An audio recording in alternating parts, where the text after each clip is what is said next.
Hello friends, welcome to crazy GK trick. Daily current affair session में मैं आप सभी का स्वागत करता हूं। दोस्तों, आज हम 12 मई 2022 के संबंधित महत्वपूर्ण घटनाओं पर चर्चा करेंगे। ये जो करंट अफेयर है भारत के किसी भी प्रतियोगी परीक्षाओं के लिए महत्वपूर्ण है, तो आप पूरी तैयारी करते रहें और अपनी एफर्ट को बढ़ाते रहें। पीडीएफ को डाउनलोड करने के लिए आप हमारे नीचे दिए गए टेलीग्राम लिंक और क्रेजी जीके ट्रिक एप्लीकेशन से पीडीएफ को डाउनलोड कर सकते हैं। दोस्तों, आप अपने आत्मविश्वास और प्रयास की ताकत पर अपना भाग्य लिख सकते हैं। दोस्तों, कहा जाता है यदि आप गरीब पैदा होते हैं तो आपकी इसमें कोई भी गलती नहीं है, लेकिन आप गरीब मरते हैं इसमें आपकी पूरी गलती है। जिंदगी में हमेशा मौका मिलता है आगे बढ़ने का, बस आपको उसको समझना है और उसे पूरा करना है। दोस्तों, अगर आप अपना भाग्य नहीं लिखते तो आपकी परिस्थितियां आपका भाग्य निर्धारण करेंगी। तो देखिए दोस्तों, आज का सबसे पहला महत्वपूर्ण करंट अफेयर्स आपके सामने रहा। बंगाल की खाड़ी में बने चक्रवाती तूफान का नाम आसानी किस देश ने रखा है? Which country has named the cyclonic storm Asani in the Bay of Bengal? तो दोस्तों, आसानी का नाम श्रीलंका ने रखा। किसने रखा है? श्रीलंका ने रखा है। दोस्तों, आसानी को श्रीलंका ने नाम दिया है और इसे क्रोध या फिर गुस्से के लिए इस्तेमाल किया जाता है। ये सिंगली भाषा का शब्द है। किस भाषा का शब्द है? ये सिंगली भाषा का शब्द है। देखिए फ्रेंड्स, चक्रवात आसानी कहां पर बना? 8 मई 2022 की सुबह बंगाल की खाड़ी में बना और इसका प्रभाव हमें कहां देखने को मिला? भारत के पूर्वी तट पर। यह भारत का पूर्वी तट है, यहां पर हमें आसानी का प्रभाव देखने को मिला। दोस्तों, आसानी की वजह से यहाँ पर बहुत सारी गतिविधियां, एक्टिविटीज रोक दी गई हैं, जैसे मछली पकड़ने की एक्टिविटी, टूरिज्म रोक दिया गया है और शिपिंग, ये सारी एक्टिविटीज को रोक दिया गया है ताकि किसी भी व्यक्ति को नुकसान ना हो। दोस्तों, अब हम जानते हैं कि हिंद महासागर के जो तूफान होते हैं वो कैसे तय किए जाते हैं। देखिए फ्रेंड्स, हिंद महासागर के क्षेत्र में कितने देश आते हैं? 8 देश शामिल हैं। भारत, पाकिस्तान, श्रीलंका, बांग्लादेश, मालदीव, म्यांमार, ओमान और थाईलैंड। दोस्तों, इसकी जो सबसे पहली पहल शुरुआत की है किसने? भारत ने। 2004 से चक्रवाती तूफानों को नाम देने की व्यवस्था भारत ने शुरू की है। दोस्तों, 2018 में क्या होता है? और भी देश इसमें शामिल हो जाते हैं, जैसे ईरान, कतर, सऊदी अरब, यूएई और यमन। ये देश जुड़ जाते हैं। अब टोटल देखिए, पहले 8 देश थे और 5 देश और जुड़ जाते हैं, तो 5 देश से जुड़ने से यहाँ 13 देश है जो पहले से ही नाम का लिस्ट बना करके रखते हैं। जैसे ही चक्रवात इन 8 देशों के किसी भी हिस्से में पहुंचता है तो सूची में मौजूद अलग नाम इस चक्रवात को दिया जाता है। किसी भी नाम को दोस्तों दोबारा दोहराया नहीं जाता है। देखिए फ्रेंड्स, आसानी के बाद जो बनने वाला चक्रवात है इसका नाम क्या रखा जाएगा? सीतारंग, जो कि थाईलैंड द्वारा दिया गया नाम है। भविष्य में किन किन नामों का इस्तेमाल किया जा रहा है? तो देखिए, भारत के घुर्नी, प्रबाहो, झार और मुरासू, इन नामों का इस्तेमाल किया जाएगा जो भारत ने दिया है। बांग्लादेश का बिपरजॉय, सऊदी अरब में आसिफ नाम दिया गया है, यमन में दिक्षम और देखिए ईरान में तूफान और श्रीलंका में शक्ति। ये सारे नाम आने वाले समय में चक्रवातों को दिए जाएंगे। यहाँ पर हमने चक्रवात की बात की है, तो एक अंतर्राष्ट्रीय संस्थान है जो इन चक्रवातों या विभिन्न प्रकार की मौसम के परिवर्तनों पर ध्यान रखती है और ये है विश्व मौसम विज्ञान संगठन, वर्ल्ड मीटरोलॉजिकल ऑर्गेनाइजेशन। अब आइए जानते हैं कि इसकी स्थापना कब हुई? 1950 23 मार्च को। दोस्तों, जो WMO है ये संयुक्त राष्ट्र की, UN की एक स्पेशल एजेंसी है। अब आपसे इसका हेडक्वार्टर पूछा जाएगा, साथ में सदस्य देशों की संख्या पूछी जाएगी। तो देखिए फ्रेंड्स, इसमें सदस्य देशों की संख्या 193 है और इसका मुख्यालय कहाँ पर है? स्विट्जरलैंड, जिनेवा में। हर साल हम किस तारीख को विश्व मौसम विज्ञान दिवस मनाते हैं? हर साल हम 23 मार्च को विश्व मौसम विज्ञान दिवस मनाते हैं। तो देखिए friends, second important current affairs आपके सामने रहा। यू सूक योल किस देश के नए राष्ट्रपति बने हैं? Yoon Suk Yeol has become the new president of which country? तो दोस्तों, हाल ही में साउथ कोरिया के ये नए राष्ट्रपति बनाए गए हैं। दोस्तों, दक्षिण कोरिया के किस नंबर के राष्ट्रपति बनाए गए हैं? तो देखिए 13वें नंबर के राष्ट्रपति बनाए गए हैं और इन्होंने मंगलवार को शपथ ली है। दोस्तों, इन्होंने कैसा संकल्प लिया है? मजबूत लोकतंत्र का और अर्थव्यवस्था की नींव पर रीबिल्डिंग द नेशन, इसका इन्होंने संकल्प लिया। दोस्तों इनके शपथ के दौरान सियोल शहर, देखिए साउथ कोरिया की कैपिटल सियोल है, और आधी रात को बेल रिंगिंग सेरेमनी का आयोजन किया गया। दक्षिण कोरिया की बात आ रही तो कैपिटल क्या है, सियोल है। दक्षिण कोरिया की मुद्रा क्या है, दक्षिण कोरियाई वोन। देखिए friends, third important current affairs आपके सामने रहा, ध्यान से सुनना है और हर एक पॉइंट को नोट करना है। चेसेबल सनवे फॉर्मेंटेरा इंटरनेशनल शतरंज टूर्नामेंट को हाल ही में किसने जीता है? Who has won the Chessable Sunway Formentera International chess tournament? तो दोस्तों इसे जीता डी गुकेश ने। किसने जीता है? डी गुकेश ने। डी गुकेश लगातार 3 खिताब अभी हाल ही में जीत चुके हैं। इसके पहले उन्होंने कौन सा खिताब जीता? ला रोडा टूर्नामेंट और मोनोर्का ओपन जीत चुके हैं। इसके बाद अभी चेसेबल सनवे फॉर्मेंटेरा इंटरनेशनल शतरंज टूर्नामेंट जीत चुके हैं। दोस्तों फाइनल राउंड में ये देखिए आप, फाइनल राउंड में अर्मेनियाई जीएम हाइक एम मॉर्टिरोसियन के साथ इन्होंने मैच ड्रॉ किया और 8 अंकों के साथ खिताब जीता है। दोस्तों 8 अंकों के लिए डी गुकेश ने 6 जीत और 4 ड्रॉ किए। ये वर्ल्ड रैंकिंग में किस स्थान पर है? 64th प्लेस पर है। दोस्तों हमने यहाँ पे चेस की बात की है, तो चेस से रिलेटेड कुछ इंपॉर्टेंट क्वेश्चंस आपसे पूछे जा सकते हैं। शतरंज से संबंधित महत्वपूर्ण करंट अफेयर्स को चेक कर लेते हैं। मैंने आपको बताया जीएम डी गुकेश ने 48वां ला रोडा इंटरनेशनल ओपन शतरंज टूर्नामेंट का खिताब जीता है। इसके अलावा हम बात करेंगे आर प्रज्ञान आनंद की। इन्होंने प्रतिष्ठित रेकजाविक ओपन शतरंज टूर्नामेंट जीता है। दोस्तों फीडे शतरंज ओलंपियाड कहां पर होगा 2022? चेन्नई में इसका आयोजन किया जाएगा। दोस्तों इसके अलावा हम बात करेंगे भारत के एसएल नारायणन की। इन्होंने ग्रैंडी स्काची कैटोलिका इंटरनेशनल ओपन शतरंज टूर्नामेंट जीता है। दोस्तों एक और महत्वपूर्ण नाम आपसे पूछा जा सकता है एग्जाम में, ये नाम है प्रियंका नुटक्की जी का। ये भारत की 23वीं महिला ग्रैंड मास्टर बनी है। देखिए friends, fourth important current affairs आपके सामने रहा। हाल ही में किसने गुवाहाटी में असम पुलिस को प्रेसिडेंट कलर्स पुरस्कार से सम्मानित किया है? Recently who has honoured Assam police with the president colours award in Guwahati? तो देखिए ये जो अवार्ड है अमित शाह जी ने प्रदान किया है। दोस्तों अमित शाह कौन है? भारत के वर्तमान गृह मंत्री हैं और इनके पास सहकारिता मंत्रालय है। राजनाथ सिंह भारत के वर्तमान रक्षा मंत्री हैं। स्मृति ईरानी के पास कौन सा मंत्रालय है? महिला एवं बाल विकास मंत्रालय है। दोस्तों केंद्रीय गृह मंत्री अमित शाह जी ने गुवाहाटी में एक विशेष समारोह में असम पुलिस को प्रेसिडेंट कलर्स पुरस्कार प्रदान किया गया। दोस्तों क्या है प्रेसिडेंट कलर्स पुरस्कार? दोस्तों जो भी यूनिट, कोई भी पुलिस की इकाई, कोई भी ऐसी यूनिट जो हमारे देश की रक्षा करती है, असाधारण सेवा के लिए यह पुरस्कार दिया जाता है। और ये पुरस्कार प्राप्त करने वाला जो असम है 10वां राज्य बन चुका है। दोस्तों अमित शाह जी ने अपने भाषण में ये भी बताया है कि जो आसपा है, armed force special protection act है, असम के 23 जिलों से हटा दिया गया है। दोस्तों आसपा क्या है? तो आसपा हमारी आर्मी को एक स्पेशल राइट्स देता है, स्पेशल पावर देता है, जिससे कि वहां पर कानून की व्यवस्था को स्थापित किया जा सके, वहां पे शांति स्थापित की जा सके। अब आइए जानते प्रेसिडेंट कलर्स के बारे में और भी महत्वपूर्ण जानकारी को। जैसा कि मैंने आपको बताया किसे दिया जाता है? असाधारण सेवा के सम्मान में किसी भी सैन्य या फिर पुलिस इकाई को यह पुरस्कार दिया जाता है। दोस्तों अब तक 10 राज्यों के पुरस्कार मिल चुका है। महाराष्ट्र, हिमाचल प्रदेश, यूपी, तमिलनाडु, जम्मू कश्मीर संघ शासित प्रदेश को, हरियाणा, गुजरात, त्रिपुरा। अब किसे मिला है? असम को मिला है। दोस्तों प्रेसिडेंट कलर्स को एक और नाम से जाना जाता है, इसे निशान के नाम से भी जाना जाता है। हाल ही में प्रदान किए गए इंपॉर्टेंट पुरस्कारों के नाम के बारे में देखिए, सबसे पहला जो पुरस्कार है ब्रिटिश सम्मान MBE, गुरु स्वामी कृष्ण मूर्ति को यह पुरस्कार मिला है। विश्व खाद्य पुरस्कार 2022 किसे मिला है? हाल ही में मैंने आपको बताया था सिंथिया रोसेनजवेक को। बेस्ट इंफ्रास्ट्रक्चर प्रोजेक्ट किसे मिला है? अटल सुरंग को। चारुदत्त मिश्रा को हाल ही में व्हीटली गोल्ड अवार्ड से सम्मानित किया गया है।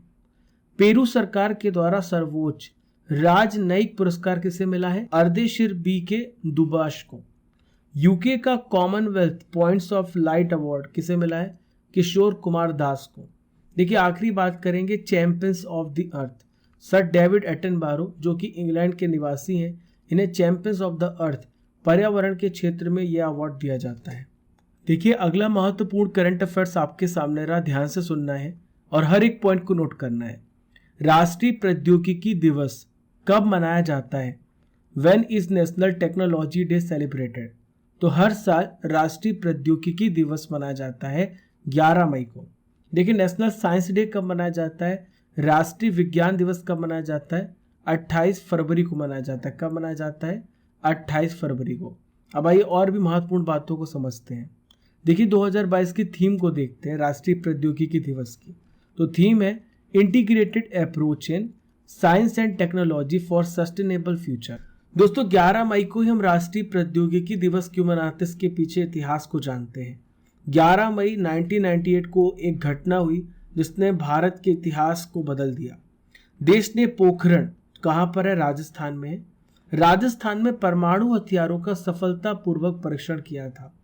देखिए उस समय देश के प्रधानमंत्री कौन थे? अटल बिहारी वाजपेयी थे। दोस्तों इस दिन पहले स्वदेशी विमान हंस 3 का भी परीक्षण किया गया था। अब आइए महत्वपूर्ण बिंदुओं को भी जान लेते हैं, ध्यान से सुनिएगा। दोस्तों भारतीय परमाणु आयोग ने पोखरण में अपना सबसे पहला भूमिगत परीक्षण कब किया था? 18 मई 1974 को, और इसका नाम रखा था स्माइलिंग बुद्धा। इसके बाद फिर 11 और 13 मई 1998 को 5 और भूमिगत परमाणु परीक्षण किए गए। दोस्तों इस परीक्षण के बाद भारत क्या बन गया? भारत परमाणु शक्ति संपन्न देश घोषित हो गया डॉक्टर एपीजे अब्दुल कलाम की अगुवाई पर। दोस्तों भारत के परमाणु परीक्षण के बाद हमारे पड़ोसी देश पाकिस्तान ने भी परमाणु परीक्षण किया। पाकिस्तान ने इसके तुरंत बाद 28 मई 1998 को परमाणु परीक्षण किया है। देखिए friends, 6th important current affairs आपके सामने रहा। इंडिगो एयरलाइंस के हाल ही में नए चेयरमैन कौन बने हैं? Who is the new chairman of Indigo airlines? तो नए चेयरमैन बनाए गए, इनका नाम है वेंकट रमणी सुमंत्रन। क्या नाम है इनका? वेंकट रमणी सुमंत्रन। दोस्तों इंडिगो की पेरेंट कंपनी क्या नाम है इसका? Inter globe aviation. इन्होंने वेंकट रमणी सुमंत्रन को इंडिगो बोर्ड का नया चेयरमैन बनाया है। ये किनकी जगह लेंगे? मेली विटिल दामोदर की जगह लेंगे। प्रेजेंट में वेंकट रमणी सुमंत्रन कहाँ पर मैनेजिंग डायरेक्टर है? सेलेरिस टेक्नोलॉजीज के ये मैनेजिंग डायरेक्टर एमडी हैं। दोस्तों इंडिगो की यहाँ पे बात आई है तो इसकी स्थापना कब हुई? 2006 में। इसका हेडक्वार्टर कहाँ पर है? गुरुग्राम हरियाणा में है। देखिए नेक्स्ट इंपॉर्टेंट करंट अफेयर्स आपके सामने रहा। हाल ही में सरकार ने राजद्रोह कानून के प्रावधानों पर फिर से विचार करने का फैसला किया। ये आईपीसी इंडियन पिनल कोड की किस धारा के अंतर्गत आता है? तो दोस्तों ये आता है इंडियन पिनल कोड के 124A धारा में। आइए इसकी कंप्लीट एनालिसिस को जानते हैं। क्या है राजद्रोह कानून और इसमें क्या सजा मिलती है, पूरी कंप्लीट इंफॉर्मेशन को जानने वाले हैं। दोस्तों हाल ही में केंद्र सरकार ने किसे बताया? सुप्रीम कोर्ट को बताया है कि उसने देशद्रोह पर भारतीय दंड संहिता की धारा 124A के प्रावधानों पर फिर से जांच करने का फैसला किया है। दोस्तों वर्तमान में सीजीआई कौन है? तो वर्तमान में सीजीआई हैं एनवी रमणा, जो कि भारत के वर्तमान 48 नंबर के चीफ जस्टिस ऑफ इंडिया हैं। 3 न्यायाधीशों की पीठ ने सरकार से धारा 124A पर अपने रुख से अवगत कराने को कहा है। दोस्तों मैं आपको बता दूं, हाल ही में हमने ये देखा है एनसीआरबी ने एक रिपोर्ट पेश की है और इस रिपोर्ट में यह बताया गया 2016 से लेके 2019 तक देशद्रोह के मामलों में भारी वृद्धि हुई है।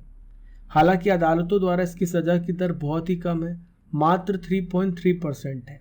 ऐसा कोई भी व्यक्ति जो सरकार विरोधी सामग्री लिखता है या फिर बोलता है, ऐसी सामग्री का समर्थन करता है जो हमारी राष्ट्रीय चिन्हों का अपमान करती है, साथ में ही हमारे संविधान को नीचा दिखाने का कोशिश करता है, तो उसके खिलाफ कौन सी धारा लगेगी?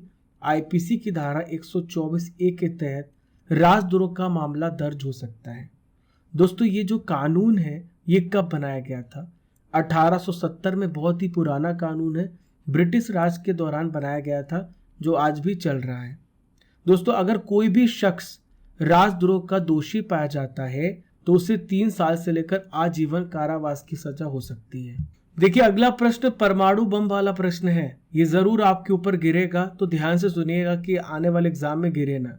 तो देखिए राखीगढ़ी पुरातात्विक स्थल किस राज्य में है? जहां पर 3 टीलों की खुदाई की जा रही है।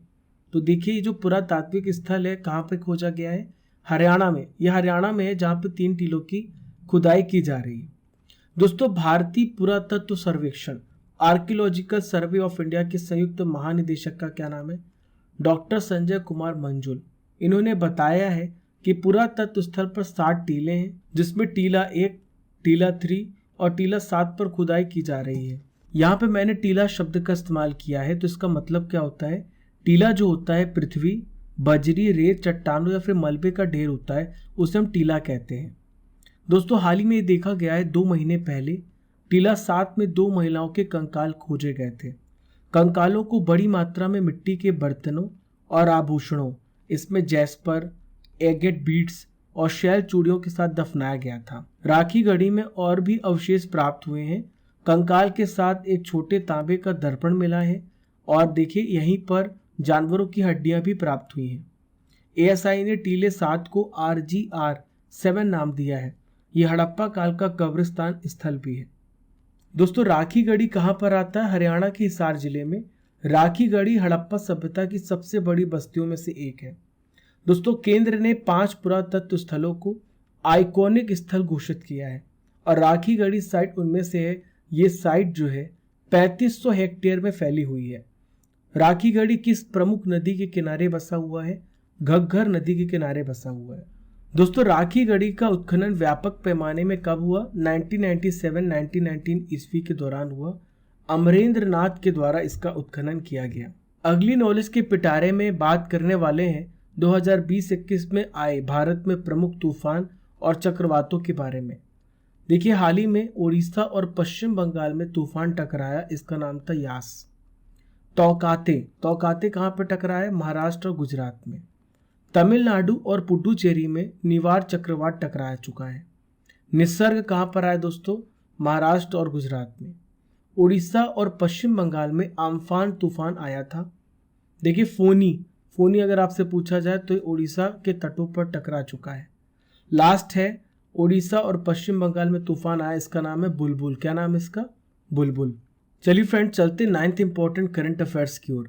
हाल ही में केंद्रीय गृह मंत्री अमित शाह के अनुसार भारत की पहली डिजिटल जनगणना कब तक पूरी हो जाएगी। तो दोस्तों भारत की जो अगली जनगणना आने वाली है वो डिजिटल जनगणना होने वाली है और ये 2024 तक पूरी हो जाएगी। दोस्तों ये जो घोषणा है अमित शाह जी ने कहाँ से किया है, असम के कामरूप जिले के आमिन गांव में जनगणना संचालन निदेशालय के कार्यालय भवन का उद्घाटन करते समय इन्होंने बताया है कि देश में हर एक जन्म और हर एक मृत्यु के बाद जनगणना अपने आप अपडेट हो जाएगी। डिजिटल जनगणना की प्रक्रिया कैसे पूरी होगी, लगभग 50% आबादी अपने फ़ोन पर मोबाइल एप्लीकेशन डाउनलोड करना पड़ेगा उन्हें, और डाउनलोड करने के बाद अपना डेटा खुद ही भरना पड़ेगा। दोस्तों भारत में जो जनगणना है आइए समझते हैं कब से और किसके द्वारा शुरू की गई। भारत में पहली जनगणना 1872 में लॉर्ड मेयो के द्वारा शुरू की गई और 1881 में नियमित जनगणना यानी हर 10 साल में रेगुलर जनगणना, रेगुलर सेंसस शुरू किया गया और उस समय देखिए 1881 में लॉर्ड रिपन के समय में इसकी शुरुआत की गई। दोस्तों आप सोच रहे होंगे कि भारत में जनगणना कौन कराता है, तो मैं आपको बता देता हूँ। भारत में रजिस्ट्रार जनरल और जनगणना आयुक्त का कार्यालय जो कि गृह मंत्रालय के अधीन आता है, ये जनगणना के लिए जिम्मेदार होता है। वर्तमान में रजिस्ट्रार जनरल और जनगणना आयुक्त कौन है, इनका क्या नाम है, विवेक जोशी। क्या नाम है इनका, विवेक जोशी। देखिए जनगणना हर 10 साल में एक बार होती है। अभी देखिए जनगणना इसलिए स्थगित कर दी गई थी क्योंकि कोविड की वजह से आपने देखा पूरे भारत में, पूरे विश्व में क्या असर रहा है, इसलिए जनगणना को स्थगित किया गया। देखिए लास्ट जनगणना कब हुई थी, 2011 में। पिछली जनगणना कब हुई थी, 2011 में। देखिए फ्रेंड्स आज का आखिरी महत्वपूर्ण करंट अफेयर्स आपके सामने रहा, ध्यान से सुनना है और हर एक पॉइंट को नोट करना है। विश्व थैलेसीमिया दिवस कब मनाया जाता है, when is world thalassemia day celebrated. तो हर साल 8 मई को विश्व थैलेसीमिया दिवस मनाया जाता है। सबसे पहले जानते हैं कि थैलेसीमिया होता क्या है। तो देखिए एक प्रकार का ये जेनेटिक अनुवांशिक रक्त रोग होता है। जो भी थैलेसीमिया से पीड़ित होता है सामान्य से कम उसमें हीमोग्लोबिन पाया जाता है, जिससे एनीमिया रोग भी होता है। दोस्तों जो थीम है 2022 की ये क्या है? Be aware, share, care, working with the global community as one to improve thalassemia knowledge. दोस्तों इस रोग के कारण क्या होता है, आरबीसी की जो आयु है केवल 20 दिन तक ही रहती है। वैसे आरबीसी की जो औसतन एवरेज आयु होती है वो होती है 100 से लेके 120 दिन। अब मैं आपको यहाँ पर बताने वाला हूँ रक्त से रिलेटेड विभिन्न प्रकार के रोगों के बारे में। सबसे पहले हम चर्चा करेंगे लिम्फोमा। क्या बात करेंगे? लिम्फोमा। तो लिम्फोमा एक प्रकार का ब्लड कैंसर है जो लिम्फेटिक सिस्टम में डेवलप होता है। नेक्स्ट है थ्रोम्बोसाइटोपेनिया। थ्रोम्बोसाइटोपेनिया, इसमें ब्लड में प्लेटलेट्स की जो संख्या हो जाती है वो बहुत ही कम हो जाती है। अगला है हीमोफीलिया। यह एक हेरिडिटरी डिसीज है। इसमें खून का थक्का बनना बंद हो जाता है। हीमोफीलिया में खून का थक्का नहीं बनता। खून का थक्का बनाने के लिए एक प्रोटीन होती है, इसका नाम है फाइब्रिनोजेन, और विटामिन के भी रिस्पॉन्सिबल होता है। फाइब्रिनोजेन हमारे लीवर के द्वारा बनाया जाता है। देखिए अगली डिसीज है वॉन विलेब्रांड। यह भी एक प्रकार का जेनेटिक डिसीज है। इसमें खून में एक प्रोटीन होता है जो रक्त को थक्का बनाने में मदद करता है, ये इसमें कमी आ जाती है। तो दोस्तों इसमें बहुत ही कम प्रोटीन का उत्पादन होता है और ऐसे प्रोटीन का उत्पादन करता है जो अच्छी तरीके से काम नहीं करता। तो वो प्रोटीन का क्या नाम है? फाइब्रिनोजेन। तो वॉन विलेब्रांड में फाइब्रिनोजेन नाम की प्रोटीन की कमी हो जाती है जो रक्त का थक्का जमाने के लिए रेस्पॉन्सिबल है। दोस्तों एक इम्पॉर्टेंट प्रोटीन का नाम मैंने आपको पहले भी बताया था। इस प्रोटीन का नाम है हेपरिन। मैंने आपको बताया था जो रक्त का थक्का हमारे शरीर के अंदर जमने नहीं देता, इस प्रोटीन का नाम है हेपरिन। दोस्तों करंट अफेयर्स की रसमलाई खाने का समय हो गया है। 2021 के इम्पोर्टेंट करंट अफेयर्स को मैं आपके लिए डिस्कस करूंगा। हाल ही में केंद्रीय बजट 2022-23 को किसने पेश किया? निर्मला सीतारमण जी ने। हाल ही में world games athlete of the year का पुरस्कार किसे दिया गया? पी.आर. श्रीजेश को। देखिए हॉकी के प्लेयर हैं ये पी.आर. श्रीजेश। हाल ही में भारत का पहला यूनिकॉर्न स्पोर्ट्स एंटरप्राइजेस कौन बना है? Chennai super Kings. देखिए नेक्स्ट है स्पितु गस्टर फेस्टिवल 2022 कहाँ शुरू हुआ? इसकी शुरुआत लद्दाख में की गई है। देखिए फ्रेंड्स अभी तक आपने जो भी पढ़ा है अब आपको उसका आंसर कमेंट बॉक्स पे देना है। अब आपका टेस्ट होने वाला है तो ध्यान से सुनिए हर एक प्रश्न को, इसका उत्तर आपको कमेंट बॉक्स पे देना है। तो पहला प्रश्न आपके सामने रहा, दक्षिण कोरिया की कैपिटल क्या है? भारत की 23वीं महिला ग्रैंड मास्टर कौन बनी है? बेस्ट इंफ्रास्ट्रक्चर प्रोजेक्ट का अवार्ड हाल ही में किसे मिला है? सीबीडीटी की नई अध्यक्ष कौन बनी है? भारत के विभिन्न भागों में पहली जनगणना कब की गई थी? इन पांचों प्रश्नों के उत्तर आपको कमेंट बॉक्स पे ईमानदारी से देना है। अपने छोटे भाई बहनों को भी ये सेशन आप शेयर कर सकते हैं, अपने रिलेटिव्स को और अपने सभी मित्रजन परिवारजन को भी दे सकते हैं, क्योंकि ये ना केवल आपके मार्क्स बढ़ाएगा बल्कि आपकी पर्सनालिटी डेवलपमेंट में भी कार्य करेगा, क्योंकि आप देश और विदेश सभी प्रकार की जानकारियों को एक ही सेशन से सीख जाएंगे। अब बारी है दोस्तों 11 मई के महत्वपूर्ण करंट अफेयर्स के रिवीजन करने की। हाल ही में किस प्रसिद्ध संतूर वादक का निधन हो गया? पंडित शिव कुमार शर्मा जी का। किस देश के प्रधानमंत्री महिंदा राजपक्षे ने अपने पद से इस्तीफा दे दिया है और ये देश छोड़ के भाग गए हैं? दोस्तों श्रीलंका। किन भारतीय पत्रकारों को पुलित्जर पुरस्कार 2022 प्रदान किया गया? तो देखिए 4 पत्रकार हैं, अदनान आबिदी, सना इरशाद मट्टू, आमिर दवे और दानिश सिद्दीकी। सूचना प्रौद्योगिकी सचिव हाल ही में कौन बने हैं? अल्केश कुमार शर्मा। दोस्तों सूचना मंत्रालय किसके पास है? मैंने आपको कल पढ़ाया था, अश्वनी वैष्णव जी के पास है, जो वर्तमान में भारत के रेल मंत्री भी हैं। कामी रीता शेरपा ने 26वीं बार माउंट एवरेस्ट पर चढ़कर अपना ही रिकॉर्ड तोड़ा है। इनका संबंध किस देश से? नेपाल से है।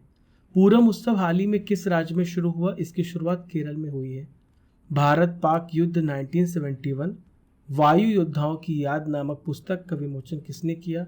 राजनाथ सिंह ने। खेलो इंडिया यूथ गेम्स का शुभंकर क्या है? दोस्तों इसका शुभंकर है धाकड़। खेलो इंडिया यूथ गेम्स कहाँ पर हो रहे हैं? हरियाणा में। कहाँ पर हो रहे हैं? हरियाणा राज्य में हो रहे हैं। 9th इंपॉर्टेंट रिवीजन क्वेश्चन ये रहा, अभिनव देशवाल ने पुरुषों की 10 मीटर एयर पिस्टल स्पर्धा में हाल ही में कौन सा मेडल जीता? गोल्ड मेडल हासिल किया है।